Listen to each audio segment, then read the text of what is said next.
Yun, what's up guys? So dito si Paris Master Vlog. Nandito tayo sa Diyosa, Paris Overload para i-honest review. Actually tapos na kami kumain. Yung Paris niya matamis. Hindi siya pang country style, talagang matamis siya literal. Tapos parang ritiri style din siya, no? Yung laman niya okay naman, malasa yung bagnet. Yung bulaklak hindi na masyado malutong kasi siyempre may sabaw na. Ganun talaga mangyayari, di ba? Yung sisig niya panalo rin. Yun lang. Sa 110 na overload with soft drinks, panalo na kung malakas ka kumain ng kanin. So kung hindi ka masyadong makikanin, mas maganda ano na lang, magsisigta na lang ganun. Pero overall okay, malinis yung paligid, maliwalas, saka may parking naman. So makikita nyo naman guys, may parking, ayan, parking ng motor. Saka maliwalas yung lugar, no? So yun lang guys, salamat. Tapos na kami kumain, ayan. May mga napansin ng si Mrs. na syempre iba-iba tayo ng palasa, pero sa akin okay naman. Panalo siya kung susumahin talaga, dahil unlimited sabaw siya. Ngayon kung gutom na gutom ka talaga, dito ka pumunta kasi only rice na siya guys, no? So what's up?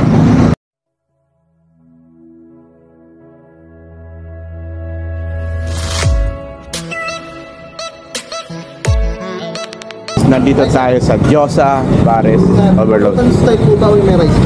Yung may rice lang kaya lang. Kasi ang laki laki ng ano nyo, layer po.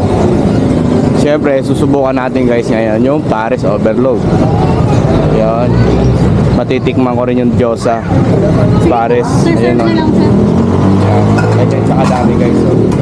Magkano yung ganito? 110 po. 110. Sa ano guys, no?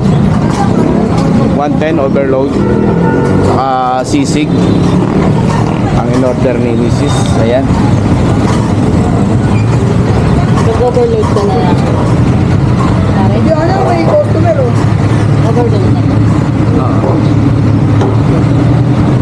Kasama soft drinks yan. Ayan. Ano kasama nito kuya? Soft drinks, may soft drinks ba? Opo, meron po. Only rice yun. Mamaya ako natitikman guys.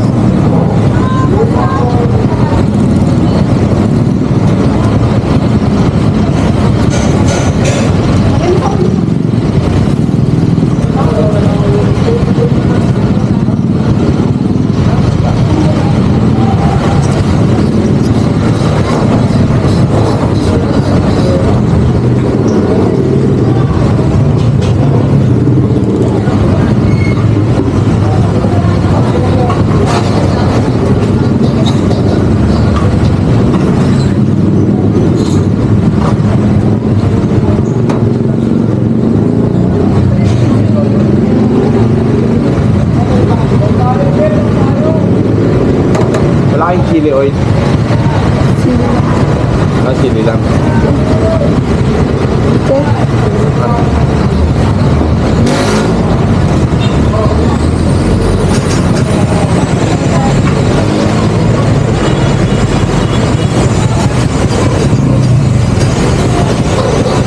Wala siyang chili oil kaya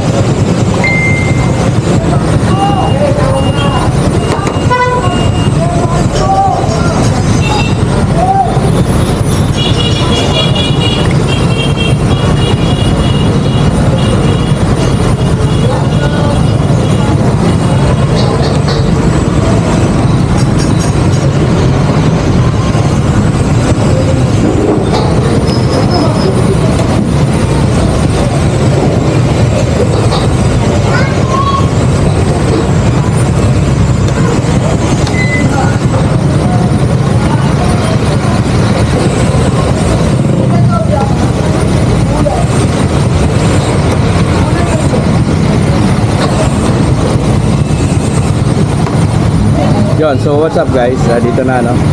Ito na yung Diyosa Paris Overload. Subukan natin. wala si Diyosa. Kaya yun, sa 110 pesos ito lang yung laman niya na laman niya na bulaklak, saka yung laman, yung bagnet nasa 5 piraso siguro. Bilangin natin guys kaya nung isa, dalawa, tatlo, apat lang guys, apat lang. Wala siyang chili oil. Yan, susubukan natin guys kung dito yung magkakatalo sa sabaw, kung Nilagyan mo ng sili. hindi magkakatalo sa sabaw, kung very good ba o hindi. Yan, first bite.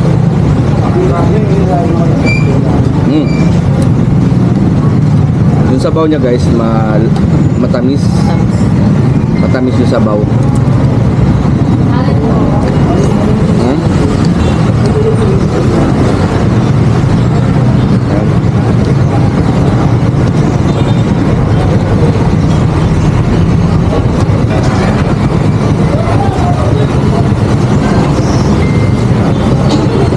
Yung bagnet niya may lasa, maalat.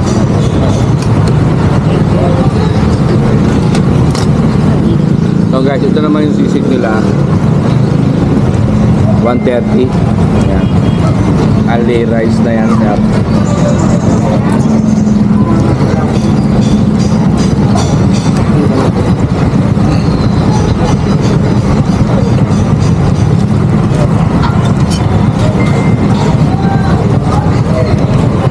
Mamaya na ako magsasabi ng opinion ko guys.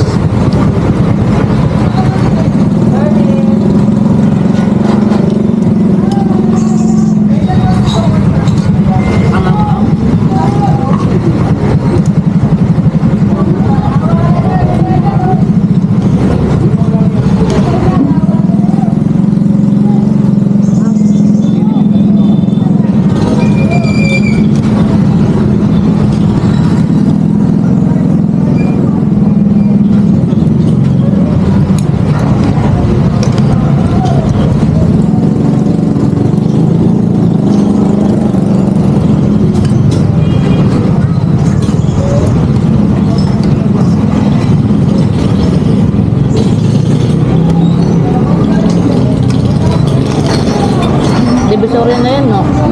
Kaya naglalakad sila, apart nung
mamaya na ako magbibigay ng honest review pag naubos ko na to.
na tayo. Yan. Saka na. Layo-layo. Anong ba ngayon? Next week na.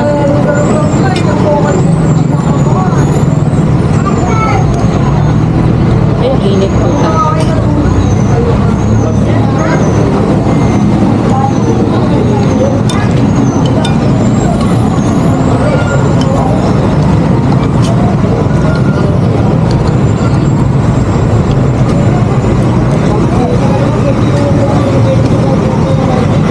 Dito na lang tayo. Chicken. Sinubukan ko lang kasi. Hindi ako nabusog dito. Siyempre, curious ako, Diyosa. Kasi dosa. Wala. Hindi ko nakita yung Diyosa. Ito, oh. Harap.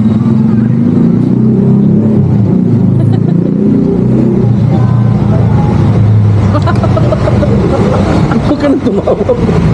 Natabog na pa ako yung bastos.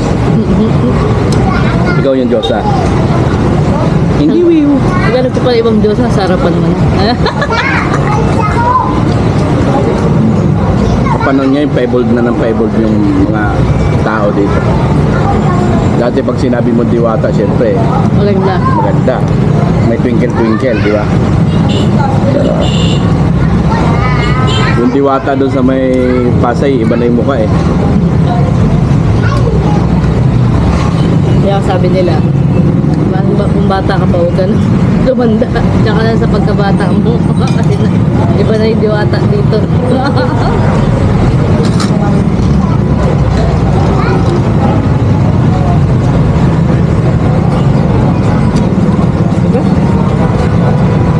Siyempre, bago, ano yun.